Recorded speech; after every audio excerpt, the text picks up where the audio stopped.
Hi friends, ಎಲ್ಲರೂ ಚೆನ್ನಾಗಿದ್ದೀರಾ? ನಾನು ಚೆನ್ನಾಗಿದ್ದೇನೆ. ನನ್ನ ವಿಡಿಯೋಸ್ ಎಲ್ಲ ನಿಮಗೆ ಇಷ್ಟ ಆಗಿದೆ ಅನ್ಕೋತೀನಿ. ದಯವಿಟ್ಟು ನನ್ನ ಚಾನಲ್ಗೆ ಸಬ್ಸ್ಕ್ರೈಬ್ ಆಗಿ ನಿಮ್ಮ ಫ್ರೆಂಡ್ಸ್ಗೂ ಸಹ ಶೇರ್ ಮಾಡಿ. ತಡ ಮಾಡದೆ ಇನ್ನು ಇವತ್ತಿನ ಕಥೆಯನ್ನು ನಾವು ಶುರು ಮಾಡೋಣ. ನನ್ನ ಹೆಸರು ಕುಸುಮ. ನನಗೆ ಈಗಷ್ಟೇ ಮದುವೆ ಆಗಿದೆ. ನನ್ನ ಗಂಡ ಒಬ್ಬರು ಸಾಫ್ಟ್ವೇರ್ ಇಂಜಿನಿಯರ್. ಅವರು ಬಹಳ ಒಳ್ಳೆಯವರು. ಹಾಗೆ ಒಳ್ಳೆಯ ಆಸ್ತಿ ಪಾಸ್ತಿ, ಸ್ವಂತ ಮನೆ ಎಲ್ಲವೂ ಇದೆ. ಆದರೆ ಅವರು ಬೆಂಗಳೂರಿನಲ್ಲಿ ಕೆಲಸ ಮಾಡುತ್ತಿದ್ದರು. ಹಾಗಾಗಿ ಅವರು ಸೋಮವಾರದಿಂದ ಶುಕ್ರವಾರದವರೆಗೂ ಬೆಂಗಳೂರಿನಲ್ಲಿ ಇರುತ್ತಿದ್ದರು. ಶನಿವಾರ ಭಾನುವಾರ ಮಾತ್ರ ಊರಿಗೆ ಬರುತ್ತಿದ್ದರು. ನಾವು ಈಗಷ್ಟೇ ಮದುವೆ ಆಗಿದ್ದರಿಂದ ಹೊಸ ಮನೆ ಮಾಡಿರಲಿಲ್ಲ. ಒಂದು 3 ತಿಂಗಳು ಆದ ಮೇಲೆ ನಾವು ಹೊಸ ಮನೆ ಮಾಡೋಣ ಅಂತ ಅಂದ್ಕೊಂಡ್ವಿ. ಶುಕ್ರವಾರ ಸಂಜೆ ಅವರು ಆಫೀಸ್ ಮುಗಿಸಿಕೊಂಡು ಮನೆಗೆ ಬರೋರು. ಸೋಮವಾರ ಬೆಳಗ್ಗೆ ಮತ್ತೆ ಹೋಗೋರು. ವಾರದಲ್ಲಿ 2 ದಿನ ಮಾತ್ರ ಒಳ್ಳೆ ಆಟ ಆಡುತ್ತಿದ್ದೆ. ಶನಿವಾರ ಭಾನುವಾರ ಬಂದರೆ ಸಾಕು, 2 ದಿನಗಳಲ್ಲಿ 3 ಸತಿ ಆದರೂ ಮಾಡುತ್ತಿದ್ದೆವು. ಅದರಲ್ಲೂ ನಾವು ಈಗಷ್ಟೇ ಮದುವೆ ಆದವರು. ನಮ್ಮಲ್ಲಿ ಆಸೆ ಹೆಚ್ಚು. ನಮ್ಮ ಮನೆಯಲ್ಲಿ ನಾನು, ನಮ್ಮ ಅತ್ತೆ ಮಾವ ಇದ್ದೆವು. ಅವರು ನನ್ನನ್ನು ಬಹಳ ಚೆನ್ನಾಗಿ ನೋಡಿಕೊಳ್ಳುತ್ತಿದ್ದರು. ನಮ್ಮ ಮಾವನವರು ಮಿಲಿಟರಿಯಲ್ಲಿ ಇದ್ದು ವಾಲಂಟರಿ ರಿಟೈರ್ಮೆಂಟ್ ತಗೊಂಡಿದ್ರು. ಒಂದು ವಾರ ನನ್ನ ಗಂಡ ಬಹಳ ಬ್ಯುಸಿಯಾಗಿದ್ದರಿಂದ ಹಾಗಾಗಿ ಅವರು ಶುಕ್ರವಾರ ಮನೆಗೆ ಬರಲಿಲ್ಲ. ಅವರ ಫ್ರೆಂಡ್ ಫಂಕ್ಷನ್ಗೆ ಅಂತ ಹೋದರು. ಅಲ್ಲಿ ಗೌಪ್ಯತೆ ಕಾಪಾಡೋದು ಸಹ ಕಷ್ಟ ಆಯಿತು. ಹಾಗಾಗಿ ಅವರು ನನಗೆ ಫೋನ್ ಸಹ ಮಾಡುತ್ತಿರಲಿಲ್ಲ. ನನಗೆ ಉಪವಾಸವೇ ಗತಿ ಎಂದು ಅಂದುಕೊಂಡೆ.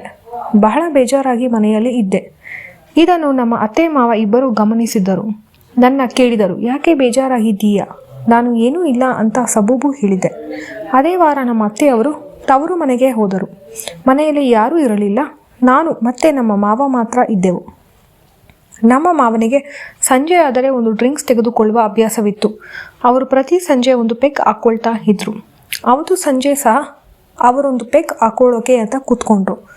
ನನಗೆ ಏನಾದರೂ ಮಿಕ್ಸ್ಚರ್ ಮಾಡಿಕೊಡಮ್ಮ ಅಂತ ಅಂದರು. ನಾನು ಅವರಿಗೆ ಬೋಂಡಾವನ್ನು ಕರೆದು ಕೊಟ್ಟೆ. ಅವರು ತಪ್ಪು ತಿಳಿದುಕೊಳ್ಳಬೇಡಮ್ಮ, ಇದು ಅಭ್ಯಾಸ ಆಗಿದೆ, ಹೆದರಬೇಡ ಎಂದು ಹೇಳಿದರು. ಇಲ್ಲ ಪರವಾಗಿಲ್ಲ ಅಂತ ಹೇಳಿ ಅವರಿಗೆ ಬೋಂಡಾವನ್ನು ಕೊಟ್ಟು ಹೊರಡಲು ಹೋದೆ. ಆವಾಗ ಅವರು, ಇಲ್ಲ ಬೇಡ, ಇಲ್ಲೇ ಕೂತ್ಕೋ, ಮಾತಾಡೋಣ ಅಂದರು. ಹೀಗೆ ಮಾತಾಡೋದು, ನಿನ್ನ ಗಂಡನ ಮಧ್ಯೆ ಎಲ್ಲವೂ ಸರಿ ಇದೆಯಾ ಎಂದು ಕೇಳಿದರು. ನಾನು ಎಲ್ಲವೂ ಸರಿ ಇದೆ ಮಾವ ಎಂದೆ. ಅವರ ಕುಡಿತದ ಪ್ರಭಾವವೋ ಏನೋ ಅವರ ಮನಸ್ಸಿನ ಮಾತನ್ನು ಹೇಳಲು ಪ್ರಾರಂಭಿಸಿದರು. ಅವರು ಮಿಲಿಟರಿಯಲ್ಲಿದ್ದರಿಂದ ಹೆಂಡತಿಯನ್ನು ನೋಡಲು ಯಾವಾಗಲೂ ಬರುವುದಕ್ಕೆ ಆಗುತ್ತಿರಲಿಲ್ಲ. ತಿಂಗಳಿಗೆ 1 ಸಲ ಮಾತ್ರ ಬರುತ್ತಿದ್ದರು. ಇವರ ವೇದನೆ ತಾಳಲಾರದಷ್ಟು ಹಿಂಸೆ ಇತ್ತು. ನಮ್ಮ ಆಸೆಗಳು ಸಹ ತಡೆದುಕೊಳ್ಳುವುದು ಬಹಳ ಕಷ್ಟವಾಗುತ್ತಿತ್ತು. ಆದರೆ ಈಗ ನಿಮಗೆ ಈ ತೊಂದರೆ ಇಲ್ಲ, ಏಕೆಂದರೆ ನಿಮಗೆ ಫೋನ್ ಇದೆ, ಮೊಬೈಲ್ ಇದೆ, ಎಲ್ಲವೂ ಇದೆ. ಬೇಕಾದಾಗ ನೀವು ಫೋನ್ ಮಾತಾಡಬಹುದು, ವಿಡಿಯೋ ಕಾಲ್ ಮಾಡಬಹುದು ಅಂತ ಹೇಳಿದರು. ನಾನು ಅವರ ಮಾತಿನ ಬರವನ್ನು ನೋಡಿ ಶಾಕ್ ಆದೆ. ಅವರು ಮುಂದುವರಿಸಿ, ನೋಡು, ಇವಾಗ ನಾನು ಫ್ರೀ ಆಗಿ ಇದ್ದೀನಿ. ಆದರೆ ನಿಮ್ಮ ಅತ್ತೆಗೆ ನನ್ನನ್ನು ತಡೆದುಕೊಳ್ಳಲು ಆಗುವುದಿಲ್ಲ. ಆದರೆ ನನಗೆ ಆಸೆ ಜಾಸ್ತಿ ಎಂದು ಹೇಳಿ ನನ್ನನ್ನು ಮೇಲಿಂದ ಕೆಳಗೆ ನೋಡಿದರು. ನಾನು ಕೆಂಪು ಸೀರೆ ಉಟ್ಟಿದ್ದೆ. ಫ್ಯಾನ್ ಗಾಳಿಗೆ ನನ್ನ ಸೀರೆ ಆ ಕಡೆ ಈ ಕಡೆ ಚಲಿಸುತ್ತಿತ್ತು. ಇದರಿಂದ ನನ್ನ ಸೊಂಟ, ನನ್ನ ಒಕ್ಕಳು ಅವರಿಗೆ ಕಾಣಿಸುತ್ತಿತ್ತು. ಅವರು ಇದನ್ನೇ ದಿಟ್ಟಿಸಿ ನೋಡುತ್ತಾ ನಾಲಿಗೆಯನ್ನು ಆಚೆ ತೆಗೆದು ಸವರಿಕೊಂಡರು. ನನಗೆ ಇದರಿಂದ ಬಹಳ ಗಾಬರಿ ಆಯಿತು. ಅವರು ನಾನು ಬೇಡವೆಂದರು. ನನ್ನನ್ನು ಪಕ್ಕದಲ್ಲಿ ಕೂರಿಸಿಕೊಂಡು ನನಗೂ ಒಂದು ಪೆಗ್ ಕುಡಿಯಲು ಪ್ರೇರೇಪಿಸಿದರು. ನನಗೂ ಸಹ ನನ್ನ ಗಂಡ ದೂರ ಇದ್ದಿದ್ದರಿಂದ ಬೇಜಾರಾಗಿದ್ದರಿಂದ ನಾನು ಒಂದು ಪೆಗ್ ಕುಡಿದೆ. ನಾನು ನನ್ನ ಸೆರೆಗೆ ಪಿನ್ನನ್ನು ಹಾಕಿರಲಿಲ್ಲ. ಮಾತಿನ ಬರದಲ್ಲಿ ಸೆರೆಗೂ ಜಾರಿತು. ಅವರಿಗೆ ನನ್ನ ಚೆಂಡಿನ ಸೀಳು ಆಕರ್ಷಕವಾಗಿ ಕಾಣುತ್ತಿತ್ತು. ಅವರ ಕಣ್ಣನ್ನು ಬಿಟ್ಟು ದಿಕ್ಕಿಸುತ್ತಾ ಆನಂದಿಸುತ್ತಿತ್ತು. ನನ್ನ ಹತ್ತಿರ ಬಂದರು. ಪಕ್ಕದಲ್ಲಿ ಇದ್ದ ಮಲ್ಲಿಗೆ ಹೂವನ್ನು ತೆಗೆದು ನನ್ನ ಚೆಂಡಿನ ಸೀಲಿಗೆ ಸುರಿದರು. ನನಗೆ ಮೈ ರೋಮಾಂಚನವಾಯಿತು. ಕುಡಿದ ಮತ್ತಿನಲ್ಲಿ ನಾವಿಬ್ಬರು ಎಲ್ಲವನ್ನೂ ಮರೆತು ಅವರು ಬ್ಲೌಸಿನ ಬಟನ್ ಅನ್ನು ತೆಗೆದರು. ನನ್ನ ಚೆಂಡು ಆಚೆ ಬಂದಿತು. ನಾನು ಒಳಗೆ ಏನನ್ನೂ ಹಾಕಿರಲಿಲ್ಲ. ಹಾಗಾಗಿ ನನ್ನ ಚೆಂಡು ಅವರು ತೆಗೆದ ರಭಸಕ್ಕೆ ದೊಡ್ಡದಾಗಿ ಆಚೆ ಬಂದಿತು. ಅವರು ಅದನ್ನು ನೋಡಿ ವಾವ್ ಎಂದರು. ಮಲ್ಲಿಗೆ ಹೂವನ್ನು ತೆಗೆದು ಅವರ ತುಟಿಗೆ ಸಿಕ್ಕಿಸಿಕೊಂಡು ನನ್ನ ಚೆಂಡನ್ನು ಸವರಿದರು. ನನಗೆ ಅವರ ಮೀಸೆ ಚುಚ್ಚುತ್ತಿತ್ತು. ಹೂವಿನ ಹಿತವಾದ ವಾಸನೆ ಸಹ ಬಡಿಯುತ್ತಿತ್ತು. ನನ್ನ ಚೆಂಡನ್ನು ಕೈಗೆ ತೆಗೆದುಕೊಂಡು ಇಸುಕಿದರು.